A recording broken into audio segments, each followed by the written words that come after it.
एगो झाड़ू रख ले रहती है छोट साइज का, अही अखिया उठा देती है, ऐसे छज्जा जैसन बना देती है सब। तो मान के चलिए मेकअप करा लेगी। अब मेकअप करेला के बाद कहेगी देखिए हमको मोदी जी ना 5,000 रुपया का QR कोड दिए, आपको पैसा चाहिए था, लीजिए स्कैन कीजिए। तो निकालेगी स्कैन करने के लिए ब्यूटी पार्लर वाला, कहेगा नॉट मैच, जा एक और तो मेकअप हो गया, अब मैच ना करेगा। काहे काहे कि जो NPCI है ना, इसने क्या किया है कि 5,000 रुपया का QR कोड एकरा मोबाइल में तो भेजबे किया है, साथ ही साथ जिस किताब के लिए भेजा गया है वो किताब कहां कहां बेचती है, जहां जहां वो किताब बिकती है उस दुकानदार के पास भी है वहां पर, तो वही किताब ये वाले में मैच करेगा। समझ में आ गया कि नहीं आ गया? दूसरा कोनो चीज में मैच नहीं कर सकता है, ये फायदा है। इसीलिए इसे कहा जाता है कि स्पेसिफिक पर्सन ही यूज कर सकता है और उसी काम के लिए यूज कर सकते हैं जिसके लिए इसे भेजा गया है। ये QR कोड जो है ई-रूपी का, ये बनेगा कैसे? अब देखिए कैसे बनेगा, उसमें बैंक बनाएंगे, सब बैंकों की जिम्मेदारी है। अभी शुरुआत में कुछ बैंक है जैसे SBI, HDFC वगैरह वगैरह, धीरे धीरे सारे बैंकों को इससे जोड़ दिया जाएगा।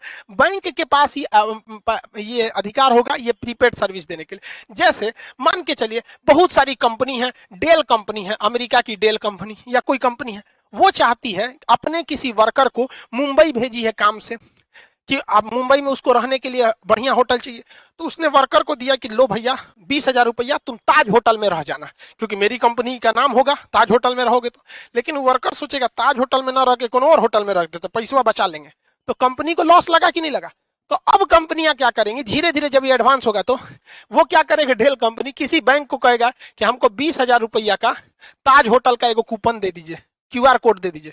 तो ये 20,000 का देगा तो कुछ अपना चार्ज भी लेगा, 20,000 का देगा तो। अब बताइए ये आदमी जो कंपनी थी या सरकार थी उसने कूपन बनाने को दिया, तो ये बैंक किसको रिक्वेस्ट भेजेगा, NPCI को। ये 1 सेकंड के अंदर अंदर इसको कोड बना के दे देगा। NPCI 3 गो कोड बनाएगा। पहला एगो रखेगा अपने पास कि भाई दी में कोई विवाद हो गया तो हम मैच कर लेंगे, एगो उस वर्कर बाकी बैंक को दे देगा। तो बैंक किसको देगा, एगो वर्कर को कि हाँ भैया ले जाइए आप ताज होटल में रुकिएगा।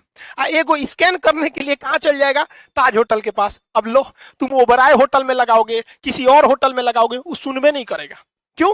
क्योंकि एक जोड़ा उस कर्मचारी के कहां पे था, वाउचर में दिया गया था मोबाइल में स्कैन करने के लिए। एगो किसके पास था, ताज होटल के पास, और एगो किसके पास है, NPCI के पास, कि बाद में कोई विवाद हो जाए कि ना मैच नहीं कर रहा है और कंपनी का ना ताजे होटल का ही है, मैच क्या नहीं करेगा, तो ये सुलझा सके। समझ में आ गया? इसके अलावे एगो ये अपने पास इसलिए रखता है कि मान के चलिए इसने भेजा और कर्मचारी आया ही नहीं, 1-2 साल तक नहीं आया, तो बाद में वो वाउचर बर्बाद नहीं ना होगा। तो एक फिक्स टाइम के बाद NPCI कहेगा अरे उसे ताज होटल में जाइए, नहीं रहा है, 2 साल हो गया, एक काम कर जिसका है पैसा वापस कर दे, लो भैया।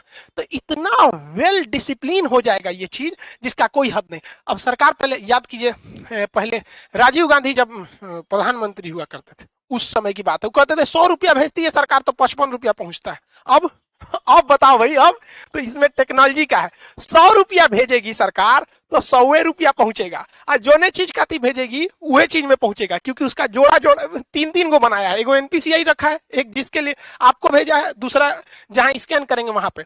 अब जैसे मान के चलिए किसी को, अब अपने इतना तो समझ ही गए, अभी सरकार ने कुछ मंत्रालय को इसमें किया है, आगे जाके सारी चीजों को इसी से जोड़ दिया जाएगा, वही काम ही आ सकता है।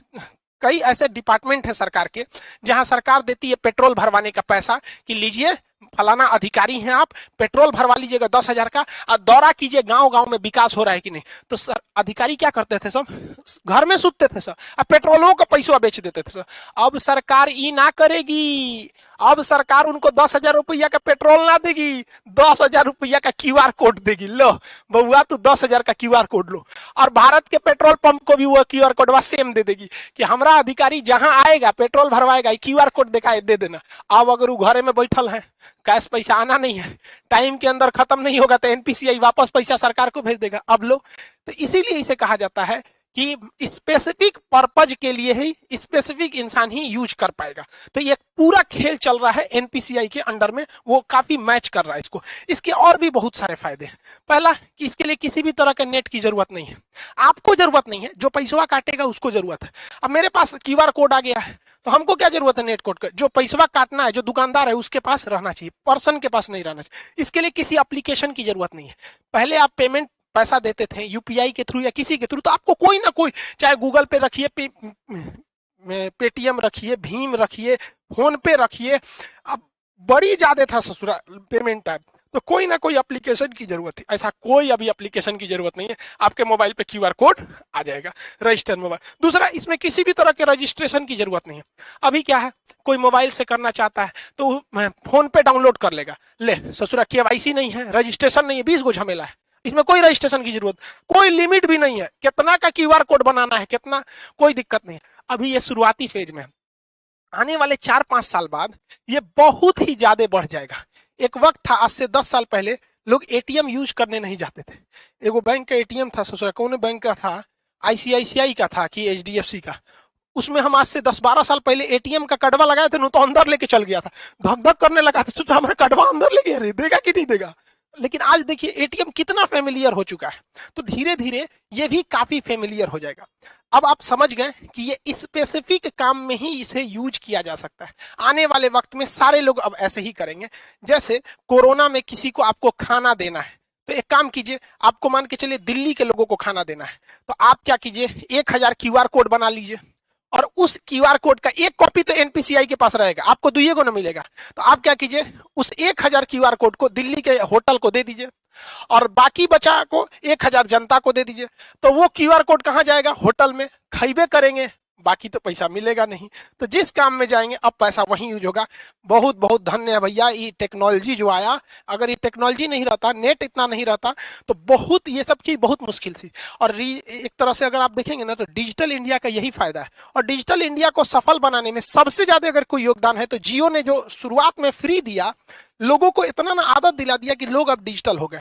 पहले डाटा बहुत महंगा मिलता था, 999 में 1 GB ऐसे करके 3G मिलता था, और रात भर अगर डाटा ऑन हो गया, सुबह उठते आदमी देखता था डाटा ऑन, अरे बाप मर गए रे ससुरा, सब उड़ जाएगा। आज कोई टेंशन ही नहीं, सबका डाटा हमेशा ऑन रहता है। तो इसमें जियो ने भी बहुत ज्यादा योगदान दिया है, दुनिया में सबसे सस्ता डाटा हम लोग को देकर। आई होप आप इसको समझे होंगे। मिलेंगे नेक्स्ट क्लास में। जय हिंद।